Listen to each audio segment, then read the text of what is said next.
On the day of the wedding, the groom ran away. I turned around and married his father instead. If I couldn't be the bride to him, then I would become his mother. When Steve returned and saw me still in his house, he thought I was stubbornly refusing to leave. He pulled out a pure white flower from behind him and bluntly declared that this was his true love, telling me not to harbor any delusions. I smiled faintly, then took the hand of the man beside me. Eldest son, daughter-in-law.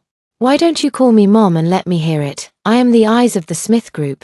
Today was supposed to be the day I married Mr. Jones, but the groom, who should have been standing at the altar, was nowhere to be found. You mean Steve ran away? My voice turned cold. That seems to be the case, the maid stammered, her hands trembling as she spoke. My parents were furious as well. The Smith and Jones families had been preparing for this wedding for months. Invitations had been sent to all the major aristocratic families in B City, and the media had been eagerly reporting on it. If Steve had any objections to the wedding, he could have raised them at any time. To run away on the very day of the wedding was a slap in the face to the Smith family. After comforting me, my parents hurried off to discuss a plan of action. As I huddled in a corner, contemplating how to proceed with the engagement banquet, I heard a commotion at the door. Instinctively, I looked up and saw a man in a black suit with a handsome face. This man was Stanley, the current head of the Jones family and Steve's supposed father.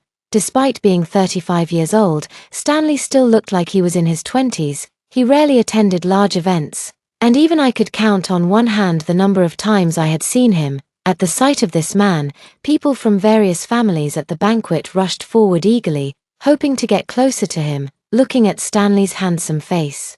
A crazy idea suddenly popped into my head. As Stanley politely declined each person's approach and walked toward me with large strides, I put on a polite smile and spoke, my voice laced with a hint of grievance. Uncle Jones, I am truly sorry for the inconvenience caused to you this time. I've already sent someone to catch Steve, and once he's caught, it's up to you to decide what to do with him. I will explain to everyone that the wedding will be delayed, and all the losses incurred will be borne by the Jones family. This is indeed a perfect solution, but I have a better choice, Stanley replied, his voice steady, though a touch of curiosity lingered in his eyes. Now, Uncle Jones, I've been engaged to the Jones family since I was a child. But the person I marry doesn't necessarily have to be Steve, right? The situation had changed so quickly that Stanley was momentarily taken aback. After realizing what I meant, his gaze became deeper. Of course, then who do you want to choose? I flashed a sweet smile and, without hesitation, extended my hand toward him. Would you be willing to be my groom? Stanley is not Steve's biological father. Although he is his legal father, there have been rumors that Stanley is unable to have children, which is why he has remained unmarried to this day. When he was 25, he adopted a child from a distant relative. Steve, the fact that he couldn't have children was not a big deal to me. With today's medical advances, I believe it could be treated. And if it couldn't be cured, being childless didn't seem too bad either. Stanley looked at the bright smile on my face and raised an eyebrow. Are you sure? Of course, I replied without hesitation. Compared to Steve, Stanley was more than twice as handsome. Even if things didn't work out, just looking at his handsome face every day would be enough to satisfy me. It was definitely better than being betrayed by that ugly Steve. Stanley studied me for a moment, his strong hands holding mine with a firmness that made my heart tremble. The main character of this wedding had now changed. Without even needing to change clothes, the elegant white wedding dress I wore, paired with Stanley's custom-tailored black suit, made us look like the bride and groom we were meant to be. The guests attending the banquet were astute. Steve's sudden disappearance was no secret, and most of them already knew what had happened. The reporters had caught wind of the gossip and couldn't wait to raise their cameras toward the stage, eager to capture the drama between the two prominent families of B City. Seeing me walk up on stage with Stanley, many people were left dumbfounded. They were impressed by the audacity of directly replacing the groom. The MC, holding the freshly printed script, introduced the bride and groom with great professionalism. Now, the bride and groom will exchange rings.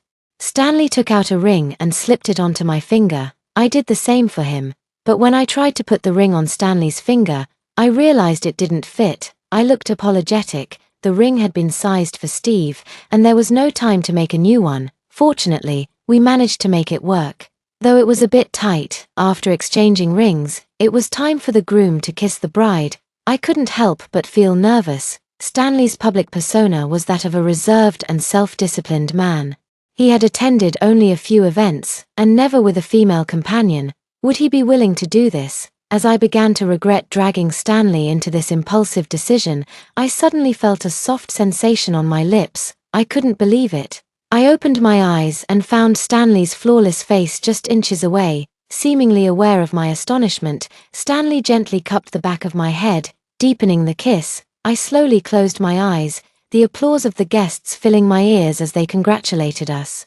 My parents were unaware of my sudden decision, but I could only smile and respond to the congratulations from those around me. I couldn't possibly embarrass them in public. During the toasting, my mom took my hand and led me into the house where my dad was waiting. She locked the door behind us. "Mary, what's going on? How did you suddenly end up with Stanley?" she asked. I hesitated, unsure how to explain the impulsive decision I had made. "Because he's good-looking," I said. Though I knew that wouldn't be enough, my mom paused, thinking about Stanley's face, and realized he was indeed quite handsome. "But he's more than 10 years older than you. He's almost finished with elementary school while you've just been born." I tried to brush it off. "So what? They say older men know how to take care of people." My mom still looked concerned. "But they say he's unable." I could see she wasn't fully convinced, and I racked my brains, trying to find a way to brush off her worries. Just then, someone knocked on the door. My mom opened it, and there stood Stanley. Unsure if he had just arrived or had been standing there for a while, my parents quickly put on polite smiles, as though they had never doubted him. "What can we do for you, Mr. Jones?" "I wanted to talk to Uncle and Aunt about something," Stanley said calmly, addressing my parents. In a short while, they no longer opposed the marriage proposal. Instead, they became very supportive of Stanley. "Stanley is good, capable, and resourceful," my dad acknowledged. "Even though he's a bit older, a man like him could protect his precious daughter. Someone like Steve, who ran away at the last minute, isn't worthy of her." After the wedding, I moved into the Jones family mansion. This was Stanley's home, and it was my first time seeing it. The interior was minimalist, with a black, white, and grey color scheme. After the busy social events of the day, I smelled of alcohol and sweat. Stanley went to freshen up first, while I sank onto the couch, taking a moment to rest.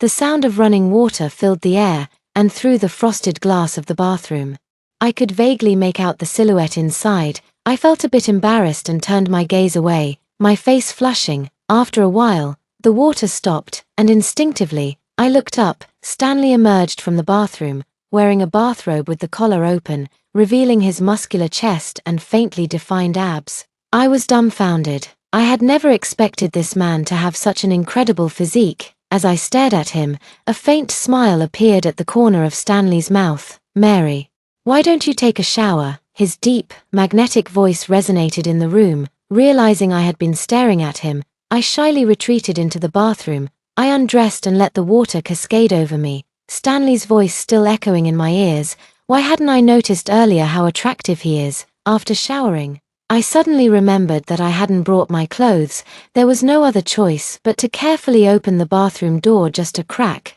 revealing half of my face. "Stanley, I forgot to bring my clothes. Could you please hand me the bag on the couch? Just pass it to me through the door." There was no response for a moment, and I felt puzzled. Was Stanley gone? Just as I was about to ask again, I heard a reply, "All right." His beautiful voice carried a hint of huskiness. Then I heard footsteps and the sound of a bag being moved. Not long after, Stanley appeared in front of the bathroom. "Here you go."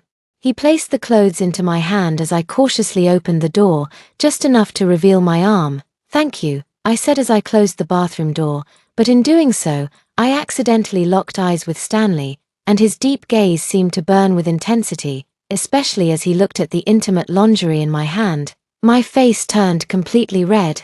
I had originally asked him to hand me the bag. After lingering in the bathroom for a while, I finally decided to step out. I took a deep breath and pushed open the door. Stepping into the room, Stanley was already in his pajamas, sitting on the bed, reading a document. As soon as he saw me, he closed the document. I noticed that he wasn't teasing me, and I felt relieved. Coincidentally, I had something important to ask him. What are your plans regarding Steve? Seemingly anticipating my question, Stanley handed me the document he had just been reading. Take a look, he said. I walked over and received the document. Inside were the details of Steve's acquaintance with a girl, a classic trope of a wealthy young man and an innocent girl caught up in a tragic love story. There was even a photo of the innocent girl, capturing her purity. The two of them had gone through a series of tumultuous relationships, breaking up and making up without my knowledge, until last night when the innocent girl discovered that Steve was getting married. She cried and called Steve, and Steve, feeling remorse and regret, abandoned his soon-to-be bride and eloped with her. If I wasn't the bride myself, I might have genuinely wished them well, but, unfortunately, I was the unlucky bride. What had these two been doing all this time? According to the timestamps on the document, their tumultuous relationship lasted for 2 months, longer than the time it took to plan the wedding. Steve had even hinted at something. If I wasn't so angry, I might have understood better. Steve has already taken his girlfriend abroad for a trip, Stanley said. I've sent someone to bring him back. If you're willing, we can cancel our wedding. Stanley sensed my anger and thought I regretted it. His voice rang out, calm yet firm. Well, we never officially registered, we just had a wedding ceremony. But why would I regret it? I threw away trash and found a treasure. This is just my luck. We're getting married, and once we're married, I'll be your wife. Let's go get registered tomorrow, I said seriously. Stanley saw the sincerity in my words and became equally serious. You said before that I could handle Steve however I wanted, right? I suddenly revealed a mischievous smile. Suit yourself. Very well. I want you to freeze his cards, cut off his funds. Let's see how Steve enjoys his time abroad with his innocent little flower. I added, enjoying the thought of Steve being helpless. Stanley recognized my wickedness. But instead of stopping me, he added fuel to the fire. Starting today, I will seize all the funds under his name. What do you think? His sudden declaration caught me off guard, and my face involuntarily turned red. When I realized it, I quickly composed myself. I think that's great. If it can make his life even more miserable, I'll be happier, I said, my voice steady but filled with satisfaction. After dealing with the scumbag, it was time for the next step. Well, let's rest, Stanley suggested. As he seemed genuinely tired, he raised his hand to turn off the lights, and the room was enveloped in darkness. I lay stiffly on the bed, afraid to move. I wasn't very familiar with wedding customs yet. What was supposed to happen next? I lay there contemplating whether I should take the initiative, but before I could decide, I heard Stanley's voice again. I won't touch you until you're willing, he said, causing a sigh of relief to escape my lips. But as I closed my eyes, I couldn't help but remember the rumors I'd heard. With such stunning beauty by his side, could Stanley really resist? Was it truly impossible? Just as I closed my eyes, Stanley opened his. I realized I had accidentally voiced my thoughts aloud. Quickly, I tried to play it off, pretending to be asleep. But before I could even count to 2, with my eyes still closed, I felt another body against mine. Long, slender fingers rested on my soft waist, and warm breath tickled my ear. How about you try it yourself, he whispered, his voice low and teasing. It turns out you shouldn't provoke a man who has abstained for many years.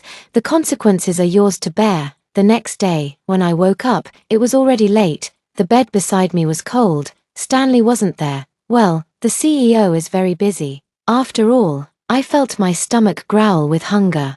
So I went downstairs to find something to eat. To my surprise, Stanley was sitting at the dining table, flipping through a magazine. Did you rest well last night? He asked, his eyes lifting from the magazine. Today, Stanley wasn't wearing a suit. Instead, he had on a simple white shirt with the collar slightly open, revealing faint traces underneath. Thinking about what had happened yesterday, my face turned red again, but I couldn't help but retort, I rested very well. Upon hearing this, Stanley's smile became even more playful. It seems like you were quite satisfied with last night. That puts my mind at ease, he said, teasing. Who's praising him? This old man really has thick skin. I can't compare, I muttered under my breath as I sat down at the dining table, feeling a bit embarrassed. Stanley smiled indulgently and went to the kitchen to bring over the warm food that had been kept aside. You won't be able to eat anything too greasy right after waking up, he said. The breakfast on the table was simple: a plate of steamed buns, 2 plates of side dishes, and a bowl of porridge. I was quite hungry and didn't mind the simplicity of it. I eagerly picked up a steamed bun and took a bite. My eyes instantly lit up. "This is delicious. Who made it?" Stanley smiled without saying a word. A thought flashed through my mind. Could it be that he made it himself? He lightly admitted, "As long as it suits your taste." I wanted to say something sarcastic. But the taste was truly amazing. One mustn't ignore their conscience. After all, seeing how happily I was eating, Stanley seemed satisfied. It wasn't in vain that he had studied cooking. After finishing our meal leisurely, the day was already getting late. I went upstairs to change my clothes. The decision to marry Stanley had come so suddenly, and I hadn't prepared for it in advance. There were no women's clothes in the villa, so I had to bring my own clothes from my parents' house. Stanley furrowed his eyebrows slightly and made a phone call. By the time he came back, I had already finished getting ready. "Let's go," he said. Today, Stanley was wearing a white shirt paired with light-colored jeans, looking like a youthful college student. But as I blushed, I looked at the exposed collarbone under his shirt and the red marks below it. "Are you really going out like this?" I asked. "Why can't I?" Stanley was puzzled, but before he could react, I stepped forward and adjusted his collar. Then, I took hold of Stanley's arm, and we headed out. Stanley chuckled softly, his large hand holding my small hand. With the release of our wedding photos, Stanley and I were officially husband and wife, leaving our single lives behind. I still felt a bit unfamiliar with it all, but looking at the handsome groom and beautiful bride in the photos, I couldn't help but think, "Oh my, we really make a perfect match." I had such good taste.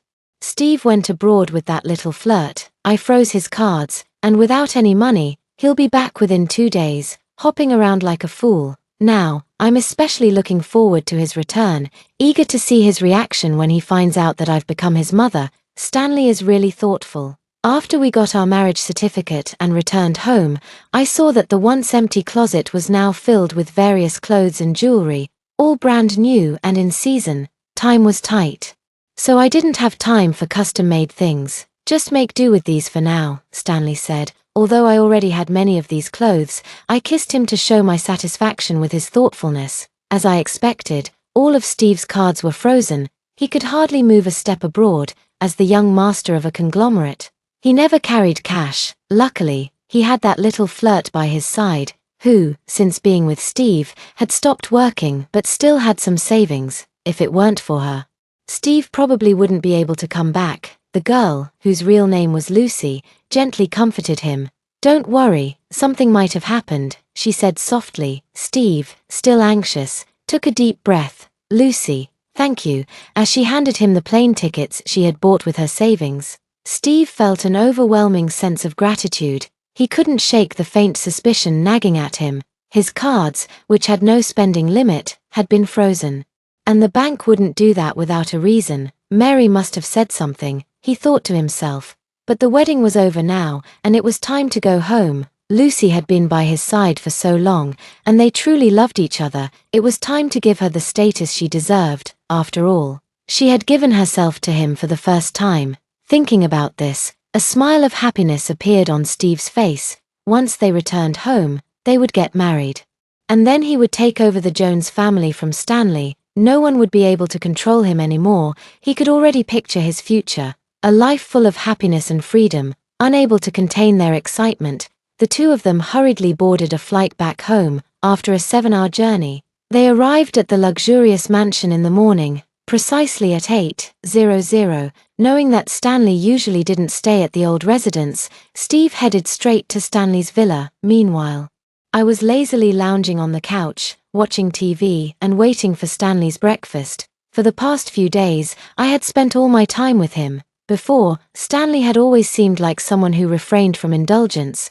But now I realized it was all an act, a way to enjoy some quiet, alone time together. Stanley had even given the staff at the villa a short break, except for Auntie, who came to clean every few days. As a result, Stanley took care of all the meals. I couldn't do much about it. After all, I'm not skilled in the kitchen. Fortunately, Stanley didn't mind. Every time he saw me eating happily, he would playfully poke me a couple of times. Just then, a mechanical voice came from the earpiece. Master, someone is knocking at the door. I slipped on my slippers and checked the surveillance outside. When I saw Steve and Lucy, dusty from their journey, I couldn't help but raise an eyebrow. Quite fast, I thought, your eldest son is back. I walked into the kitchen, leaned against Stanley's back, and watched him fry the perfect sunny-side-up egg. Amazing. Some people are just exceptional, I murmured. Stanley didn't even lift an eyelash. Well, it's up to you to handle this, he said casually. I've been waiting for you to say that. I left Steve and Lucy standing outside the door and took my time to change clothes upstairs. Only then did I open the door. The villa was huge. And the yard outside was spacious enough to be considered a small estate. Usually, guests would arrive by car, but since the drivers were on vacation, I couldn't be bothered to pick them up. They had to find their way inside on their own. After getting off the plane, Steve and Lucy hurriedly made their way toward the villa. Having skipped a meal, now, hungry and thirsty, they had to endure their discomfort, pretending to be calm while waiting at the entrance. After what seemed like an eternity, the gate finally opened, but they still had to walk in on foot. Wow, this place is really big, Lucy remarked. Her eyes filled with envy and jealousy. When we get married, I'll buy you a place just as big, Steve proudly declared, unable to hide his satisfaction at seeing his woman envious. It must be very expensive. Lucy, ever the devoted one, replied sweetly, it's not necessary. I don't care where we live, as long as I'm with you, I'm already happy. Her words displayed complete dependence on him, fully satisfying his ego. What's the big deal? In the future, I'll buy you several villas so you can switch between them, Steve boasted, saying it so casually, but as they stood in front of the gate, he felt a wave of nervousness. Stanley, technically his father, had never been someone Steve paid much attention to when he was a child, but after witnessing Stanley's methods for handling disobedient people, Steve had learned to behave. As he grew older, he began to understand Stanley's ways more deeply, and that only made him feel even more uneasy. However, Stanley rarely concerned himself with household matters, which gave Steve the courage to be audacious and bold. He believed that Stanley, as the heir of the Jones family, couldn't possibly treat him the same way he treated others. With those thoughts in mind, Steve encouraged himself and tried to build up his confidence. Dad, he called, pushing open the door, but instead of Stanley, an unexpected figure greeted him. I flashed a gentle smile at Steve. Hello there, I said. Steve instinctively took a step back. What are you doing here? He stammered. Behind him, Lucy, unable to dodge in time, accidentally stepped on something, causing tears to well up in her eyes from the pain. When Steve heard her voice, he quickly turned to look. Are you okay? He asked, his tone full of concern. I'm fine as long as you're here, Lucy replied, gritting her teeth but speaking softly and gently. Steve spent a few moments comforting her before turning back to me. I can't believe you're so malicious. What did I do to deserve this? I stood there, calm and unmoving. Don't accuse me of causing trouble. I was standing right here the whole time, not bothering anyone. Steve realized his accusation was unfounded and redirected his anger. I can't believe you're so shameless. Our wedding didn't happen. So how dare you stay here? I don't like you. We have no future. This is my girlfriend, Lucy. And we're getting married soon. I was taken aback, puzzled. What gave you that impression? I asked, speechless. This kid hadn't even bothered to read the news from that day, yet he thought I would care. I went over all my interactions with Steve in my mind and was certain I hadn't done anything to provoke him. Steve must be brainless, I thought. I know you and Steve were engaged before, but you haven't married yet, and Steve and I truly love each other. Please, just let us be together. Lucy's words were dripping with emotion as her eyes welled up with tears, flowing uncontrollably, giving the impression that she had suffered a deep injustice.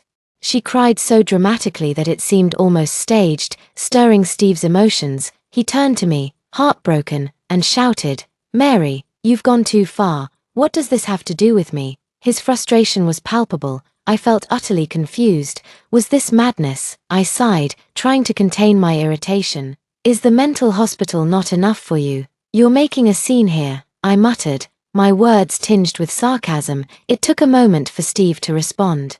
Still caught in his own tangled thoughts. You're the crazy one, he retorted, eyeing my calm demeanor with disbelief. He seemed to think I didn't care for him.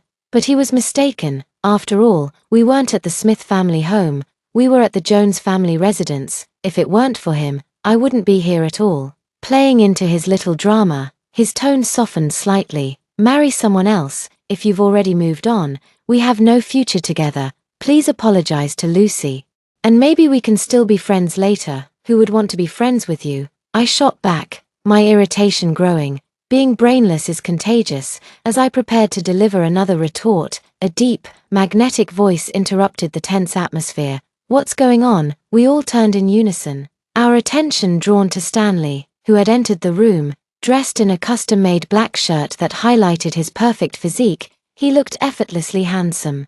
His restrained yet commanding presence, paired with his long, slender fingers as he placed a bowl on the table, was nothing short of captivating. Lucy froze, her eyes widening. Steve, eager to shift the focus, immediately tried to engage Stanley. Stanley, what is this? But Stanley ignored him, waving at me instead. Come over and have a meal, he said. I was standing next to Steve and Lucy, and they both thought Stanley was addressing them, but it was clear he was speaking to me. Dad. You even made breakfast for us, Steve said, his voice filled with surprise. He was visibly moved, and he eagerly tried to pull Lucy towards the table.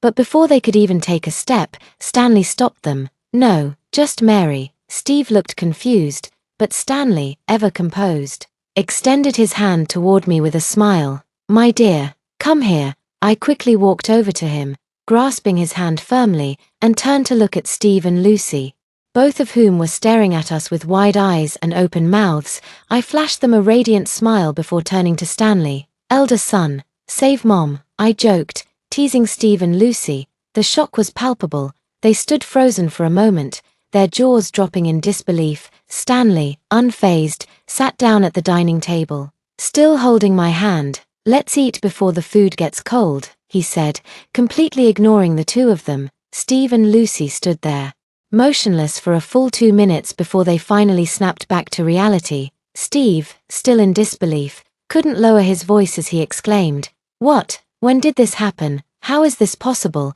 The sudden shift in his demeanor from arrogance to utter shock was almost too satisfying. He had been so full of himself just moments ago, and now he stood there with his mouth agape. Serves you right, I thought, feeling a twinge of satisfaction. As Steve tried to recover, he shot me a glance, frustration written all over his face. Dad, how could you marry her? He blurted out, unable to contain his anger. His eyes searched mine with malice, trying to find some hidden motive. She must have done this on purpose. Right, Dad, this is intentional. Besides, there's more than a 10-year age difference between you two. How can you be together? I paused, letting his words linger before responding. I admit, initially choosing Stanley was a bit of a revenge move. I confessed, but that's only a small part of it. The larger reason is that, as a member of the Smith family, I can't let the Smith name be disgraced in front of so many people. We don't really value love in our world. It's all about status. I chose Stanley because of his standing, and frankly, he's far superior to you in every way, looks, physique, intelligence, everything. But the key thing is, he's willing to dote on me. Steve looked taken aback as I raised an eyebrow. I leaned in and kissed Stanley on the cheek, knowing it would drive Steve crazy. Revenge at the cost of marriage. Are you really worthy of that? I teased. I turned to Stanley, feeling playful. Quick, elder son, call her Mom, or I'll make your dad get another son, I threatened, pointing at myself with a satisfied grin. Steve's frustration reached a boiling point, and he turned to Stanley, his voice demanding action. Dad, aren't you going to do something about her? He snapped, finally. Stanley looked up, giving Steve a knowing look. How can I control her? He said affectionately, ruffling my hair. Besides, Mary married me, so you should call her Mom. Seeing that Stanley was clearly on my side, Steve's frustration only deepened. As the eldest son, he had never been subjected to such humiliation. In a huff, he turned and attempted to walk away, but just as he did, he felt a tug on his hand. It was Lucy, her face filled with grievances. All right, Steve muttered through gritted teeth. For the sake of a better future with Lucy, or Mom, he added, managing to squeeze out the words. I couldn't hold back any longer and burst out laughing, my joy evident. Good eldest son, I laughed, unable to contain my amusement. Seeing Steve's face grow darker as I ignored his discomfort only made me laugh harder. Steve, still fuming, shot me a dirty look but then seemed to calm down, his pride hurt but not completely shattered. I approached him. Reaching into my pocket with a playful smile, "I specially prepared a red envelope for you," I said, handing it to him. Steve, reluctant as ever, didn't want to accept it, knowing full well that as the young master, he didn't need the money. Yet, Stanley's calm voice cut through the tension. "Take it. And don't throw it away." Grinding his teeth in frustration, Steve reluctantly took the red envelope, clearly upset. "Thank you, Mom," he muttered, unable to hide his resentment. "You're welcome," I replied sweetly, showing him a wide grin, feeling utterly pleased with myself. With that moment behind us, it was time to focus on the next challenge. Lucy. "So, this is my future daughter-in-law," I mused to myself, eyeing Lucy from head to toe, though I had seen her photos before. Seeing her in person gave me a completely different impression. She really wasn't anything special. "Steve, what kind of look is that?" While Lucy's small face was indeed quite attractive. With her fair skin and watery eyes, her figure was as flat as a washboard. Perhaps she was trying to maintain her image as a pitiful little white flower. She was still wearing a white dress today, making herself appear delicate and innocent, but the greed in her eyes, which she couldn't hide, made it clear that she was definitely not a simple person. Only Steve, this foolish narcissist, couldn't see through it and believed that Lucy truly loved him. "Hello, I'm Lucy," she hesitated, unable to bring herself to call the girl in front of her, who looked younger than she was. "Mom." "Oh, Lucy, not bad, not bad," Stanley said casually. He didn't mind and simply left a sentence before returning to the dining table to continue eating. Now it was Stanley's turn to play his part. Stanley immediately understood. He wiped his mouth, then asked, "What's the matter?" As soon as the wedding issue was mentioned, Steve, who had been trying to ignore the previous humiliation, immediately shifted his attention. "Dad, why is my card frozen? Why are the car and house under my name affected?" Steve said, still trying to process it. Thinking about it, he remembered how he had wanted to drive his own luxury car from the airport, but had ended up taking a taxi all the way instead. The smell in the car, left by whoever had been in it before, made his face turn green. "Why don't you?" Stanley's demeanor instantly changed, his tone turned stern. Exuding the power of someone in control, "You suddenly called off the wedding. Do you know what kind of impact that has on the Smith and Jones families? Can you bear the consequences?" Steve, terrified, wanted to kneel and beg for forgiveness, but thinking about Lucy by his side, he held back for the sake of his image. "I just don't like her." "What's wrong with wanting to be with the person I like?" Steve said, looking at Stanley with defiance. I smirked. "Don't make this sound so simple. It's true that you don't like me, but we've been together for a while now, and the wedding wasn't something we decided on overnight. If you didn't like me, you could have said so earlier." Running away from the wedding and trampling on the face of our Smith family the day before, it's unforgivable. Marrying me, the only daughter of the Smith family, means you have the support of the Smith family behind you, which solidifies your position as the heir. Otherwise, the Jones family has plenty of children, many of whom are capable and intelligent. What makes you worthy? After I finished speaking, Stanley turned to Steve. "Do you understand?" Steve stumbled over his words, unable to find a defense for himself. In reality, he was just foolish. Having grown up with everything handed to him, no matter what mistakes he made, everyone overlooked them because he was the young master of the Jones family. This had led him to not consider the consequences of his actions, simply doing whatever he wanted. "I know I was wrong, and I won't dare to do it again in the future," Steve said, his voice small. "Do you even have a future?" Stanley's icy gaze swept over him. Steve realized the weight of the question and responded, "No, there is no future." "You want to be with her?" Stanley asked, his tone still cold. Steve, his determination rekindled, stood tall. "Yes, Dad, I love her. I can't imagine a future without marrying her. I want to marry her." Steve immediately became spirited, expressing his true feelings. "Uncle Jones, Steve and I genuinely love each other.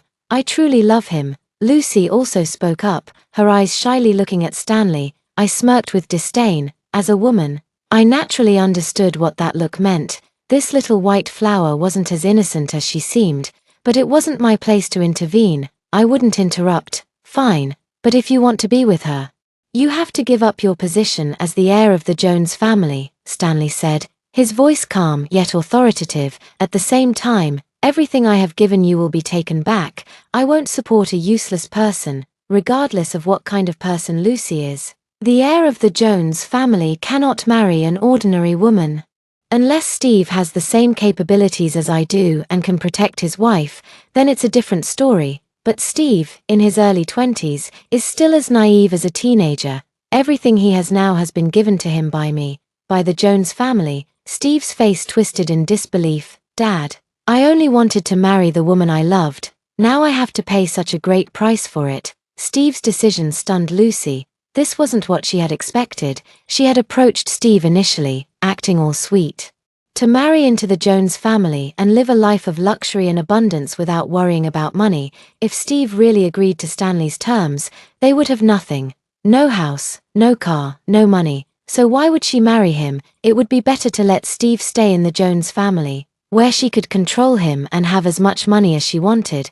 But before she could persuade him, Steve tightly held her hand and said, "Lucy, don't worry, I will never let you down." In the next moment, he turned to Stanley and said, "All right, I agree. From now on, I am no longer your son. I am no longer the heir of the Jones family. Can I have Lucy now?" Lucy's heart acted, but she could only pretend to be moved. "Steve, you don't have to go this far for me. You were originally the young master of the Jones family with a promising future. Lucy, you don't need to persuade me anymore," Steve replied, his voice resolute. "I knew exactly what this decision meant. I promised to marry you.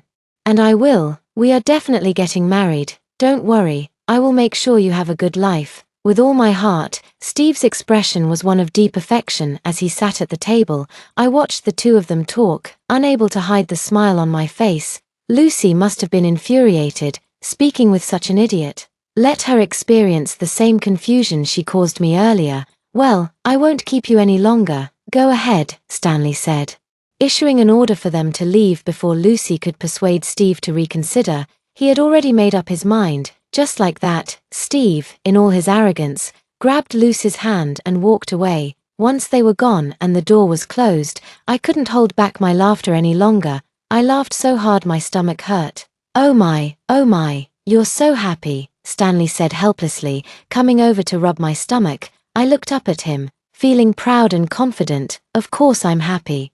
Just look at Steve's face, it was so dark." I grinned, then grabbed Stanley's hand and looked at him with sparkling eyes. "Are you really going to kick Steve out after all these years of him calling you Dad? Can you really do that?" "It's not just him who wants to call me Dad," Stanley said, raising his hand to rub my head. "He lacks understanding and has no sense of responsibility. How can he possibly bear the weight of the Jones family? That's right, he deserves to suffer." I nodded in agreement. The young master is used to living comfortably, never listening to any opposing opinions. How could he bear the responsibility of the Jones group? Stanley acted quickly. As soon as Steve agreed, he immediately called the Jones family and ordered them not to help Steve in any way. Anyone who violated this order would face consequences. Steve's parents were furious with their son. They had gone to great lengths to introduce him to Stanley as their son, but now, Steve couldn't even see through the intentions of a woman. If this woman had come from a respected background, they might have reluctantly accepted her. But unfortunately, she had a criminal record. When Steve called his parents to ask for money, they refused without hesitation. They wanted this brat to taste some hardship. Steve was left dumbfounded as his parents hung up on him. Lucy anxiously urged him. "Steve, what did they say? Did your parents agree?" "It's fine, I still have friends," Steve said stubbornly, as he called all his friends one by one. But in the end, he was only able to borrow a little over $10,000. It may sound like a decent amount, but he used to throw around much more than that. These fair-weather friends of his made him furious. He slammed his phone hard on the ground, shattering it into pieces. "Lucy, don't worry," he said, trying to comfort her. "I won't let you go back to those hard days. I'll find a job tomorrow. And I'll provide you with a comfortable life." Lucy remained silent, bowing her head. There was something flickering in her eyes. She wanted more than just a comfortable life. No matter how many setbacks Steve faced, I had already gone to Sonia for our honeymoon with Stanley. Sunshine Beach, here I come, I thought, excited. Originally, I had bought 2 bikinis, planning to enjoy some fun at the beach. Stanley, however, noticed the 2 bikinis I was holding. They barely covered half of my body. He raised an eyebrow and said, "Are you sure you want to wear that? Is it not nice?" I asked, puzzled. I saw other people wearing them like this, and I carefully picked them out. I didn't notice anything off in his tone, and happily gestured with the bikini in my hand. "Why don't you try them on first?" I readily agreed. But when I actually put on one of the bikinis in the room, I felt a bit shy. It was a light purple bikini that made my skin look fairer, exuding a pure and elegant charm. I couldn't help but feel proud as I looked at myself in the mirror. I never thought I could pull off this look. Isn't this pure? It's simply innocent and pure. Stanley is really lucky. When I walked out of the room, as expected, Stanley couldn't take his eyes off me. He was reluctant to even blink. "How do I look? Do I look good?" I proudly twirled in front of him, feeling happy and confident. Just as I was about to open the door to go out, Stanley suddenly grabbed my arm with a strong pull. Pulling me into his embrace, Stanley had also changed into his swimwear, his chest and abs exposed. He suddenly pressed me against him, and I couldn't help but flush. "What are you doing? I think my wife looks incredibly beautiful like this, so it's better if we don't go out today. I don't want others to see you like this," he murmured, reaching out to brush the hair near my ear. His deep, magnetic voice made my heart race.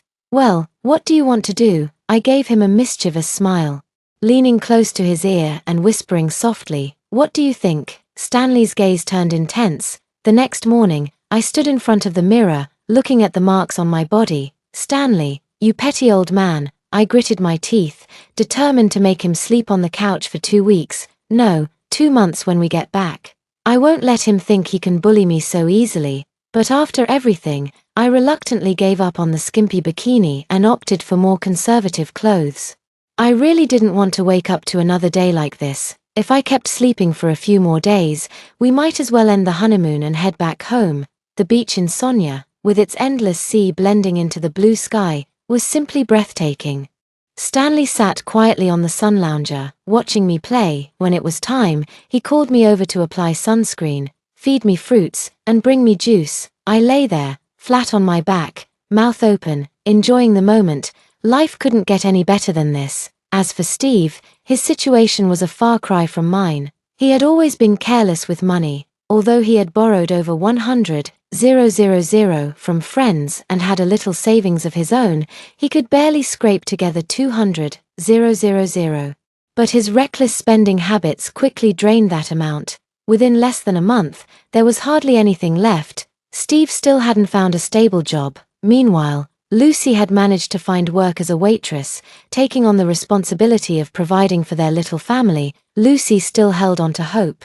Believing that the Jones family might be pretending to push her out, she continued to play the role of a dutiful girlfriend in front of Steve, trying to support him. Naturally, Steve was moved by her dedication and poured his heart out to her. He entrusted the last tens of thousands of yuan in his pocket to Lucy, and with her help, he found a job at a company. After all, Steve had graduated from a prestigious university, so finding a job wasn't difficult. However, Steve was used to being arrogant. Once he joined a small company, he was just another low-level employee. Anyone in the company could step on him, and how could he tolerate that? Within 3 days of joining, he got into a confrontation with his boss and ended up losing tens of thousands of yuan. Eventually, he was honorably dismissed. "Steve, you really need to control your temper," Lucy said, trying to hold back her frustration. "If you keep going like this, what will our future look like? After finally saving a few tens of thousands, you've thrown it all away in an instant." She had to suppress her anger, trying to counsel Steve patiently. "I don't want this either," Steve muttered, lowering his head like a child who had done something wrong. "Who does he think he is, bossing me around all day, telling me what to do, and calling me a coward?" After these days of hardship, Steve realized that once he wasn't the young master of the Jones family, no one cared about him. Only Lucy treated him the same way as before, and he couldn't afford to lose her. "Steve, I know it's not your fault," Lucy said softly, taking his hand and placing it on her belly, "but we have no money now.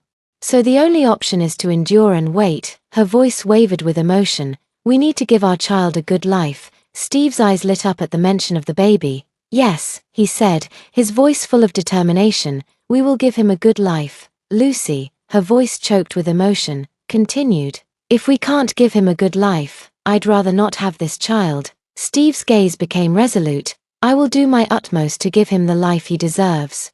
Although Steve was determined to make things work on his own, he still couldn't bring himself to ask his family for help. He had too much pride. He wanted to rely on himself, not others. A month later, when Stanley and I returned from our honeymoon, I was shocked to see Steve. Was this still the arrogant young master I once knew? His hair was messy, covered in dust, and his clothes were wrinkled and dirty. If you didn't know better, you might think he was a construction worker from some site. He was holding a box of milk and a box of pastries. What's all this? I asked, puzzled. Steve, aware that his appearance didn't quite match the grandeur of the mansion, scratched his head sheepishly. Don't worry, I'm not here to ask for money, he said, trying to sound nonchalant. What do you mean? I furrowed my brows. Not understanding. I just wanted to come and thank you, Steve replied, placing the milk and pastries on the ground, probably worried that the dirt on him might soil anything. Standing a few steps away from me, he bowed deeply. I took a step back in surprise and didn't dare to accept the items. Thank me. Thank me for what? Thank you and Stanley for kicking me out and letting me enjoy my life, Steve said with sincerity. If it weren't for what you said to me, I might never have experienced the happiness I feel now. His smile was genuine, and for the first time in a long while, Steve looked truly happy. In the past month, he had been through so much. He had gone from living a comfortable life, adored by everyone, to facing the harsh reality of his new life with Lucy. With her pregnancy, Steve couldn't bear to let her go out to work again. Seeing the money in his hands running out, he gritted his teeth and found another job, working in a private company. However, he couldn't stand the arrogance of the management, and the wages as a server or dishwasher were far too low to support Lucy and their unborn child. So, Steve made a tough decision. He started working as a bricklayer on a construction site. Yes, he really went to work. On a construction site, Steve was earning 500 yuan a day, a sum that barely covered the price of a drink he used to enjoy, which once cost twice that amount. Yet now, he was working tirelessly for every penny. During this time, he learned how challenging life could be for the lower-level employees, something he had never truly understood before, although the work was exhausting and physically demanding. The money in his bank account brought him a sense of fulfillment. Coming home every day to a warm meal and Lucy's smiling face warmed his heart. This, he thought, was what it felt like to have a home. I could see the joy radiating from Steve, and I understood. I never expected Lucy to endure so much for this long. But then Steve dropped another bombshell. I came here to tell you that Lucy is pregnant. We're having a child, and I will work hard to support them on my own. I was surprised. Though I didn't show it. As long as you're happy, Stanley, and I wish you all the best, I replied, offering the response Steve had been waiting for. With a satisfied grin, he happily walked away. I watched his retreating figure and couldn't help but feel that he was acting like a fool, still wearing a big green hat. Back at the villa, I told Stanley about Lucy's pregnancy and how Steve had sent a box of milk and pastries, asking if he wanted to try them. Stanley, too, was a bit surprised. And he got up to make a phone call. 2 hours later, fresh information arrived. Stanley glanced at it briefly while I leaned over, eager to see the details. How is it? Is Lucy really carrying Steve's child? I asked. Take a look for yourself, Stanley replied, handing me the document. My curiosity deepened as I scanned the report from top to bottom. It detailed Steve's experiences over the past 2 months. No wonder he had said all those strange things earlier. It seemed he had truly gone through a lot, from being the beloved young master of the Jones family to now experiencing the harsh realities of human relationships. Not bad, Stanley remarked, seemingly impressed with Steve's progress. But as I read the next line, I raised an eyebrow. Steve's blissful expression now seemed to be hiding another blow. He is striving to provide for his wife and child, which is commendable, but unfortunately, his judgment isn't great. I thought. Wait a little longer. It should be soon, Stanley said as he took the document from my hands and affectionately ruffled my hair. You don't really care about Steve, Do you? He teased playfully. I leaned against Stanley, smiling. The fact that the document was delivered so quickly made it clear Stanley had been monitoring Steve all along. No, Stanley replied, shaking his head with a grin. You just wanted to watch the show, so I had someone follow Steve and Lucy, ensuring you could witness the whole drama unfold. You're really something, I giggled, playfully biting Stanley's face, leaving a ring of teeth marks on his handsome features. Do you really have to bite me? Stanley chuckled, a mixture of helplessness and indulgence in his eyes. Why not? You belong to me completely, I said playfully. Stanley chuckled softly, his deep and magnetic voice resonating with affection. Of course, you can, it's my honor. However, my dear wife, I have to go to the company this afternoon. If you don't mind, you can take a few more bites. I had no choice but to jump off him quickly and grab a towel, not wanting to damage my elegant and sophisticated image. As Stanley had predicted, the reality unfolded swiftly. Within a month, Lucy sold the house and disappeared with all the money. Steve, who had been spending money recklessly, had handed over all the money he earned working at the construction site, over 10,000 yuan, to Lucy. He kept only a few hundred yuan for himself. Lucy's sudden disappearance caught Steve completely off guard.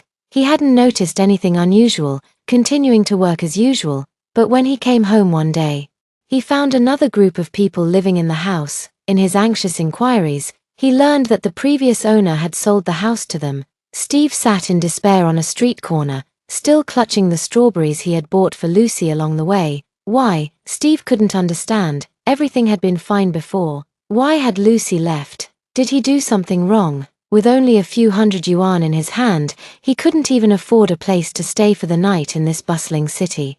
Without a blanket or anything to keep him warm, Steve could only curl up on a park lounger, shivering in the chilly early winter night, unable to sleep due to the cold. His mind kept replaying the events of the past 6 months. Slowly, he began to realize that he had been deceived. A choked sound, somewhere between laughter and tears, escaped his throat. After enduring the night, Steve finally stood up at dawn, determined to make his way to the police station.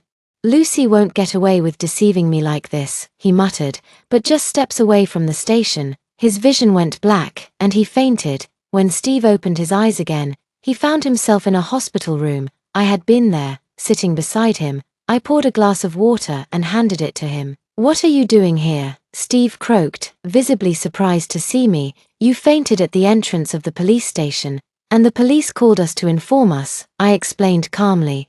Stanley had some urgent matters to attend to at the company. As you know, after drinking the water, Steve's throat felt much better. Thank you, he said, his voice still raspy. No need to thank me. I waved my hand nonchalantly. It was just a small favor. I sat back in the chair and watched him, a hint of amusement in my eyes. What are your plans now? I asked. At my question, Steve fell silent, not uttering a word. I understood and said, if you don't want to talk about it, that's fine. You're awake now, and my mission is complete. I'll leave. Just as I was about to turn to leave, Steve clenched his fists tighter and called out, wait, wait. Surprised, I turned around. Then, with a thud, Steve got off the bed and knelt directly in front of me. What are you planning to do? I asked knowingly, my voice calm yet expectant. I want to beg you. It was my fault before. I was blind. Please, as an adult, have mercy and help me, Steve pleaded, his voice sincere.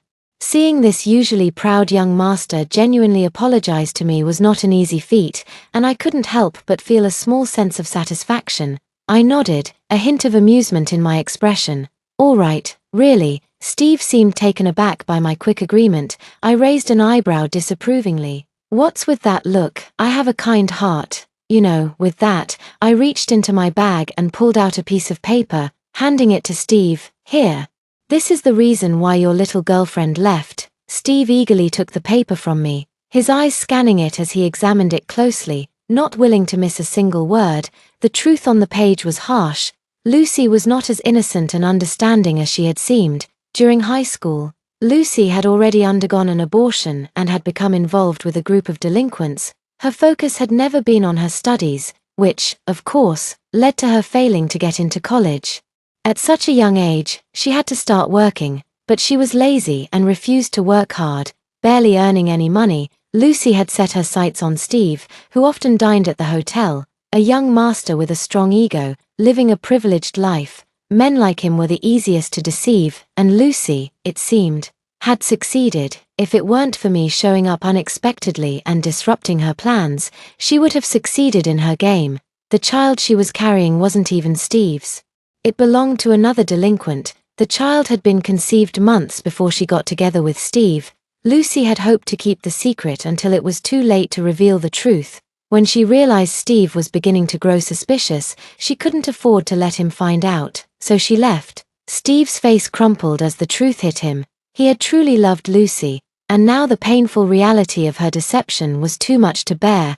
Tears streamed down his face as he knelt before me. Crying out in heartache, I shook my head, a sigh escaping my lips. One should never let their heart rule when it comes to love, I muttered under my breath. The next day, Steve, despite his emotional breakdown, pulled himself together. The day before, he had been sobbing uncontrollably, but the following morning, he was back at work in a suit at Jones Corporation. This was, of course, part of the plan arranged by Stanley. However, when Steve walked into Jones Corporation, it wasn't as the assistant general manager anymore. Instead, he was now a low-level employee. Stanley had made it clear that nothing would come easily. Don't expect anything without effort, Stanley had told him. How can you prove your abilities without achieving something first? Steve had no choice but to work his way up from the bottom. Despite his pride, Steve was a graduate of a prestigious university, and with time, he managed to navigate his way through the lower ranks fairly smoothly. After a few months, his demeanor had visibly changed. He was more stable, more composed. He handled both big and small matters with much more maturity. Stanley, who had zero tolerance for flaws, was impressed with his progress. Meanwhile, Lucy's life was taking a very different turn. After Steve was kicked out of the Jones family, she found herself in an even more precarious situation. Her former lover, Lee, who had always been involved in the underworld and had no stable job, had kept in touch with her. As soon as he learned that Steve had been ousted, he persuaded Lucy to leave him behind and run away with the money. Fearing that Steve would come looking for them, they fled to another city overnight. At first, they still had money to spend, and their relationship appeared to be harmonious, but Lucy, now 6 months pregnant, was already showing signs of morning sickness. She didn't have the same youthful beauty she once had, and Lee, though he didn't say it aloud, was beginning to feel disgusted. He took the money and went out to find other women behind Lucy's back, telling her that he was working hard to provide for her and the baby. Lucy wasn't a fool. She noticed the scent of perfume on his clothes every time he came back. "Are you seeing other women behind my back?" she asked coldly.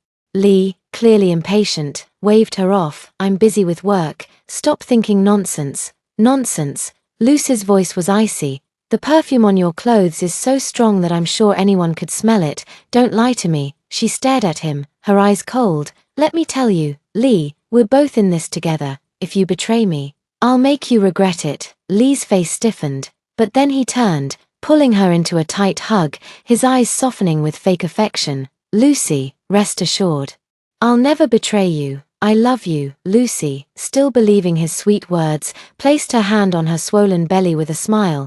"I love you too. Our baby is already 6 months old. In a few more months, you'll be able to hold him. We'll be happy for the rest of our lives." "Yes," Lee said, his eyes filled with a deep affection that didn't quite reach his heart. I looked at the video the private detective had sent to my phone, unable to hold back a laugh. Is Lucy really this foolish? Or is she just blinded by love? I wondered aloud. She managed to play Steve like a fiddle, but she couldn't see that Lee was doing the same to her. Is this pregnancy brain, or just another case of being blinded by love? But in my opinion, Lucy didn't seem like the type to simply sit around and wait for fate to play out. It was only a matter of time before she realized what was happening.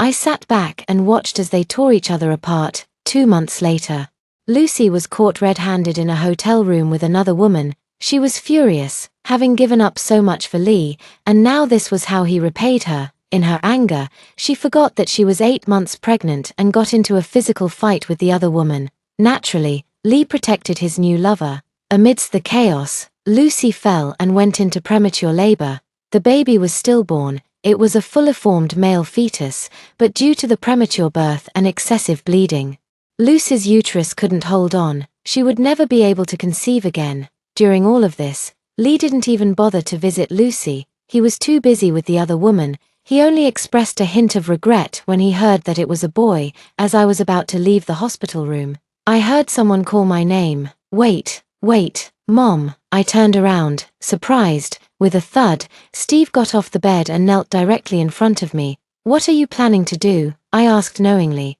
Sensing what was coming, I want to beg you. It was my fault before. I was blind. Please, as an adult, have mercy and help me. Steve pleaded sincerely. To have this usually proud young master genuinely apologize to me was not an easy feat. Feeling satisfied, I nodded. All right, I said. Steve seemed taken aback by my quick agreement. I raised an eyebrow disapprovingly. What's with that look? I have a kind heart, saying that. I took out a piece of paper from my bag and handed it to Steve. Here, this is the reason why your little girlfriend left. Steve eagerly took it, examining it closely, unwilling to miss a single word. The paper revealed a shocking truth. Lucy was not as innocent and understanding as she appeared to be. During high school, Lucy had already gone through an abortion and later got involved with a few delinquents. Her focus was never on academics, which is why she didn't get into college. At such a young age, she had to start working. She wasn't willing to work honestly and earned only a small amount of money each day. Lucy set her sights on Steve, who often dined at the hotel, a young master with a strong ego, living a privileged life. Men like him were the easiest to deceive, and indeed, Lucy succeeded. If it weren't for me, who appeared unexpectedly and disrupted her plan, she would have succeeded. The child she was carrying was not Steve's, it belonged to another delinquent. A child conceived 2 months before she got together with Steve. The pregnancy had lasted about 5 or 6 months, and that's why she couldn't wait any longer and had to leave. If Steve had become suspicious and discovered the truth, she wouldn't have gained anything. So, that's how it is, Steve muttered, tears streaming down his face. He truly loved Lucy. Watching him kneeling on the ground, crying his heart out, I shook my head. One should never let their heart rule in matters of love. The next day, Steve cried so miserably, but he quickly pulled himself together. The day before, he was sobbing uncontrollably, but by the next day, he put on a suit and went to work at Jones Corporation. This was, of course, arranged by Stanley. However, when Steve returned to Jones Corporation, he wasn't the assistant general manager anymore. Instead, he was a low-level employee. Stanley had told him, "Don't expect to gain anything without putting in any effort. How can you prove your abilities without achieving some results?" Steve, after all, was a graduate of a prestigious university, and he managed to navigate his way through the lower ranks quite smoothly. After spending a few months outside, his temperament visibly became more stable. He handled both big and small matters with ease. Stanley, who never tolerated any flaws, was also very satisfied with his progress. After Lucy left, her life didn't turn out as well as she had imagined. The small-time hoodlum, Lee, who had always been involved in the underworld and didn't have a stable job, had been secretly in contact with Lucy all along. After learning that Steve had been kicked out of the Jones family, Lee directly persuaded Lucy to leave Steve and run away with the money. Lucy did as he said, worried that Steve would come looking for them. The two of them flew overnight to another city. At first, they still had money to spend, and their relationship seemed harmonious. Lucy was already 6 months pregnant, and her pregnancy was starting to show, but due to morning sickness, she didn't have the same youthful beauty she once had. Lee didn't say it aloud, but he was disgusted. He took the money and went out to find other women behind Lucy's back. He even told her that he was going out to work and earn money for her and the baby. Lucy wasn't foolish. Every time Lee came back, there was the scent of perfume on his clothes. "Are you seeing other women behind my back?" Lucy asked, coldly. Lee impatiently waved her off. "I'm busy with work all day. I don't have time." "Stop thinking nonsense." "Am I thinking nonsense? The scent of perfume on your clothes is so strong that I'm afraid others won't smell it," Lucy said coldly. "Let me tell you, Lee.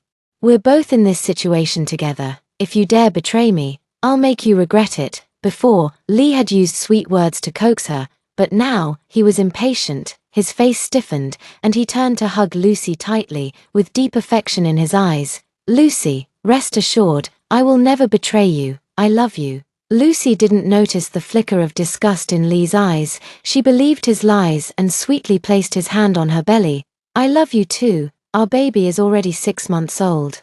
In a few more months, you'll be able to see him. We'll be happy for a lifetime." "Yes, we'll be happy for a lifetime." Lee's eyes were filled with deep affection. I looked at the video the private detective had sent to my phone, unable to suppress a laugh. Was Lucy really that foolish? Or was she playing her cards so cleverly that she couldn't see how Lee was doing the same to her? Could this be what they call pregnancy brain?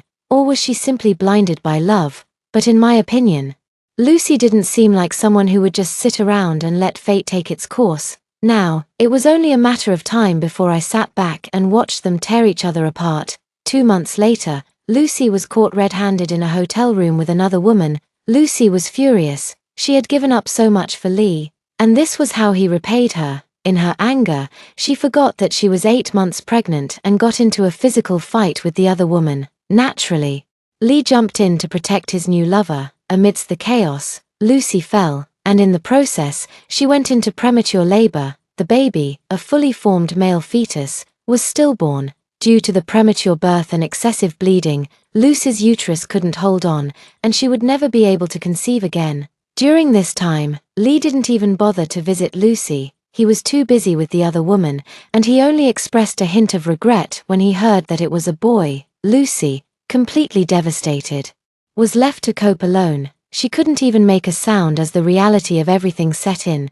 Just as we were lost in our own world, we heard a sweet voice. "I want a kiss," it said. I looked down and realized it was our little baby. Both Stanley and I blushed, embarrassed. Our daughter, not understanding the situation, raised her little hand, asking for a hug. Stanley picked up our little bundle of joy, and without saying a word, we exchanged a glance. Then, together, we planted 2 soft kisses on our daughter's cheeks, overwhelmed with love and tenderness. Thank you for watching today's story. If you enjoyed this video, please give it a thumbs up and share it with your friends. We'd love to hear your thoughts in the comments below, so feel free to share your opinions. And don't forget to subscribe to our channel for more great stories. We'll see you in the next video.